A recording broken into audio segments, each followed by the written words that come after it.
스포츠뉴스에 오신 것을 환영합니다. 아시아 축구대회 한국 축구대표팀과 요르단 축구대표팀의 준결승전 소식부터 전해드리겠습니다.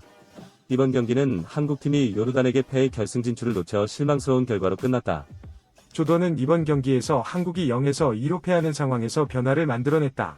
경기 후 위르겐 클린스만 감독은 실망감을 감추지 못했다. 그는 우승을 희망했지만 한국팀이 많은 어려움을 겪어 계획을 실행하지 못했다고 말했다. 특히 클린스만 감독은 경기 후 웃으며 상대를 축하하는 것은 존경의 표시이므로 오해해서는 안 된다고 강조했다. 또한 조던 팀에 대한 칭찬도 잊지 않았으며 앞으로도 한국팀의 승리 능력에 대한 믿음을 내비쳤다.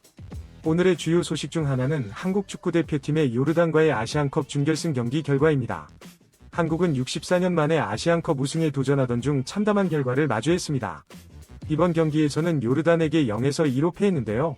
이로써 결승 무대에 오르지 못하게 되었습니다. 대회 전부터 특별한 전술 부재 등으로 비판을 받아온 위르겐 클린스만 감독의 입지는 더욱 위태로운 상황입니다. 그러나 클린스만 감독은 사퇴하겠다는 의사를 밝히지 않았습니다. 경기 후 그는 지금 당장 돌아가서 경기를 분석해야 하며 앞으로는 북중미 월드컵에 대비해야 한다고 말했습니다. 한국 대표팀은 이번 경기에서 손흥민, 이강인, 김민재, 황희찬 등 유럽리그에서 뛰는 선수들로 구성되어 있었습니다. 그러나 이번 경기에서는 단 한 번의 유효한 슈팅도 만들어내지 못했습니다. 평평한 경기 후 클린스만 감독은 실망스럽네요. 우리 목표는 결승에 올라가는 거였는데 아쉽네요 라고 말했습니다.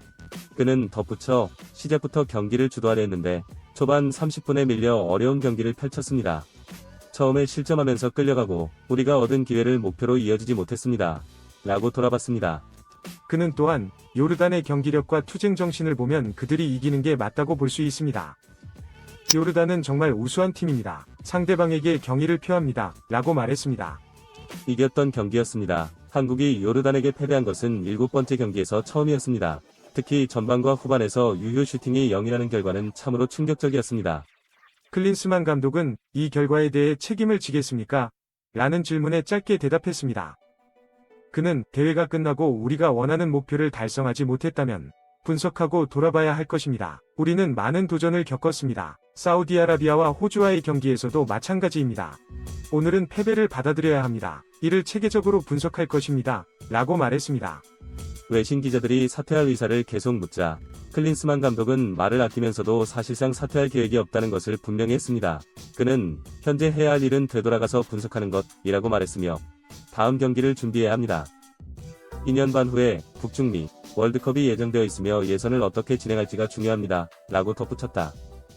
한편 클린스만 감독은 경기 후 선수들이 눈물을 흘리는 반면 그 자신은 얼굴에 미소를 지어 눈길을 끌었다. 이는 우리가 이해하기 어려운 부분이다. 그는 상대팀이 우수한 경기력으로 승리한 경우 축하하는 것은 당연합니다. 라며 상대가 잘한 경우에는 그것을 받아들이고 인정해야 합니다. 웃으며 축하하지 말라는 것은 서로 다른 관점에서 생각한다는 것일 뿐입니다. 지도자로서 상대방을 축하하는 것도 제 역할이라고 생각합니다. 고 말했다. 오늘 패배에도 미소를 지은 태도에 대한 외신의 질문이 지속되자 불쾌한 표정을 지었다. 그는 경기 후 웃으면서 상대팀과 인사하는 것은 상대를 존중하는 의미이며 축하하는 것이다. 패배에 대해 화가 났지만 상대를 존중할 때는 좋은 태도가 필요하다고 주장했다. 동시에 클린스만 감독은 한국을 이긴 요르단을 칭찬하기도 잊지 않았다. 우승 가능성은 충분하다며 카타르와 이란이 결승에 올라올지는 봐야 하지만 충분히 우승할 수 있을 것이라고 강조했다. 기자회견 동안 웃음을 잃지 않은 클린스만 감독은 아시아 축구의 평준화에 대한 자신의 견해도 밝혔다. 많은 선수들이 전쟁의 현실을 경험했고 아시아 축구의 수준이 점차 평준화되고 있다. 특히 한국과 일본 등 동아시아 팀들이 중동에서의 어려움을 겪는 것을 보았다. 우리는 이를 통해 많은 것을 배웠다고 덧붙였다. 한국 축구대표팀이 AFC 아시안컵 카타르에서 실망스러운 성적을 거두자 위르겐 클린스만 감독에 대한 비난도 커졌다. 이 감독이 한국 축구 황금세대를 제대로 이끌지 못했다는 비판이 계속되는 가운데 지난해 대한축구협회가 클린스만 감독을 발탁했을 때 독일의 반응이 온라인에서 검토되고 있다. 7일 일부 온라인 커뮤니티에서는 지난 2월 베를린 지역 일간지 베체트의 클린스만 한국 대표팀 사령탑 발탁설과 관련된 기사가 게재됐고 당시 현지 축구 팬들의 반응은 엇갈렸다. 공유. 앞서 베체트는 한국 대표팀 새 사령탑에 클린스만 감독이 부임할 수도 있다고 보도한 바 있다. 내가 한국 대표팀 감독이 된다면 부정적인 의미에서 리더로서 특별한 복귀가 될 것이라고 말했다.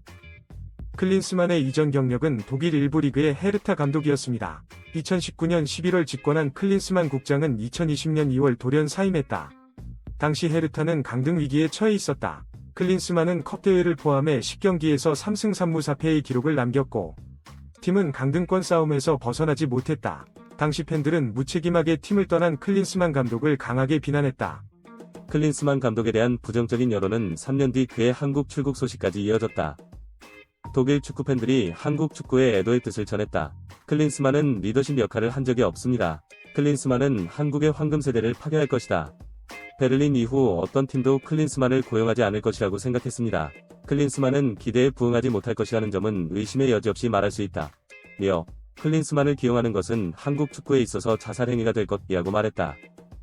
대한축구협회는 지난해 2월 26일 클린스만 감독과의 계약을 공식 발표했고 클린스만 감독은 2026년까지 한국 대표팀 사령탑을 맡게 됐다.